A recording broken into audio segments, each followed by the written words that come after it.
വാഫി തർക്കത്തിൽ പരോക്ഷ വിമർശനവുമായി മുസ്ലിം ലീഗ് സംസ്ഥാന അധ്യക്ഷൻ സാദിഖ് അലി ശിഹാബ് തങ്ങൾ. പ്രഭാഷണ വേദികൾ നല്ല കാര്യങ്ങൾ പറയാൻ ഉപയോഗപ്പെടുത്തണമെന്നും തെറ്റിദ്ധരിപ്പിക്കാൻ വേണ്ടിയാകരുതെന്നും ഓർമ്മപ്പെടുത്തൽ. വാഫി വിഷയം പരിഹരിക്കാൻ ഉന്നത സമിതിയുണ്ട്. അവരെയും മറികടന്നുള്ള പ്രചാരണത്തിന് ആരും മെനക്കെടരുതെന്നും സാദിഖ് അലി തങ്ങൾ പറഞ്ഞു. നമ്മുടെ പ്രഭാഷണങ്ങളിലും നമ്മുടെ പ്രസംഗങ്ങളിലുമൊക്കെ നല്ല നല്ല കാര്യങ്ങൾ പറയാൻ എത്രയോ വിഷയങ്ങളുണ്ടല്ലോ.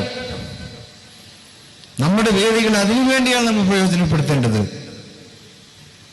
അല്ലാതെ തെറ്റിദ്ധരിപ്പിക്കുവാൻ വേണ്ടിയല്ല. അതിന് ഉത്തരവാദിത്തപ്പെട്ട ഒരു സമിതി അതിനുണ്ട്.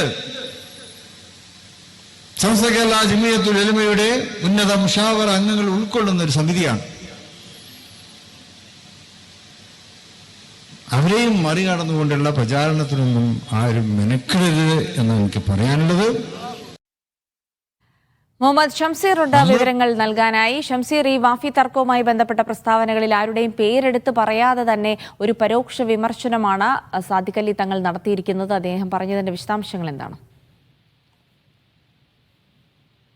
CAC വിഷയത്തിൽ ഇപ്പോൾ ചില നേതാക്കൾ നടത്തുന്ന പരസ്യ പ്രതികരണങ്ങളോടുള്ള ഒരു ഓർമ്മപ്പെടുത്തലാണ്, അല്ലെങ്കിൽ ഒരു മുന്നറിയിപ്പാണ് സാദിഖ് അലി തങ്ങൾ ഈ പ്രസംഗത്തിൽ നടത്തുന്നത്. പ്രഭാഷണ വേദികൾ നല്ല കാര്യങ്ങൾ പറയാൻ ഉപയോഗപ്പെടുത്തണമെന്നും തെറ്റിദ്ധരിപ്പിക്കാൻ വേണ്ടിയാകരുതെന്നുമാണ് സാദിഖ് അലി തങ്ങൾ പറയുന്നത്. ഈ വാഫി വിഷയം പരിഹരിക്കാൻ ഉന്നതമായ സമിതിയുണ്ട്. സമസ്ത മുഷാവറാംഗങ്ങൾ ഉൾപ്പെടുന്ന സമിതിയാണത്. അതിനെ മറികടന്നുള്ള പ്രചാരണത്തിന് ആരും മെനക്കെടരുത് തുടങ്ങിയ കാര്യങ്ങളാണ് സാദിഖ് അലി തങ്ങൾ പറയുന്നത്. നമുക്കറിയാവുന്ന പോലെ തന്നെ CAC വിഷയം പരിഹരിക്കാൻ വേണ്ടി ഒരു സമിതിയെ നേരത്തെ തന്നെ നിയോഗിച്ചതാണ്. അതിനെ മറികടന്ന് ചില നേതാക്കൾ പുറത്ത് ചില പ്രസ്താവനകളൊക്കെ പ്രഭാഷണ വേദികളിൽ നടത്തുന്നുണ്ട്. കഴിഞ്ഞ ദിവസം സത്താർ പന്തല്ലൂർ നടത്തിയ പ്രസംഗത്തിൽ പറയുന്നത് വാഫി കോളേജിൽ അടക്കമുള്ള സമസ്തയിൽ വഖഫ് ചെയ്ത സ്ഥാപനങ്ങളെല്ലാം സമസ്ത തിരിച്ചു പിടിക്കും എന്നൊരു പ്രസ്താവന, അതിന് സമസ്ത നേതാക്കൾ ആഹ്വാനം ചെയ്യുമ്പോൾ എല്ലാവരും മുന്നിട്ടിറങ്ങണം തുടങ്ങിയ കാര്യങ്ങളൊക്കെ സത്താർ പന്തല്ലൂരിന്റെ ഭാഗത്ത് നിന്ന് ഉണ്ടായിരുന്നു. അങ്ങനെ ഒരു പ്രസംഗം, ഇതുൾപ്പെടെയുള്ള പ്രസംഗങ്ങളെ ചൂണ്ടിക്കാണിച്ചു കൂടിയാണ്, അങ്ങനെ അതിനെ പരോക്ഷമായി വിമർശിച്ചുകൊണ്ട് കൂടിയാണ് ഇപ്പോൾ സാദിഖ് അലി തങ്ങൾ ഈ പ്രസംഗം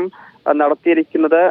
കേരളത്തിന് നവോത്ഥാന പാരമ്പര്യത്തിനെതിരാണ് ഇത്തരം കാര്യങ്ങൾ എന്ന് കൂടി സാദിഖ് അലി തങ്ങൾ പറയുന്നുണ്ട്. ശരി, മുഹമ്മദ് ഷംസീറാണ് വിവരങ്ങൾ നൽകിയത്.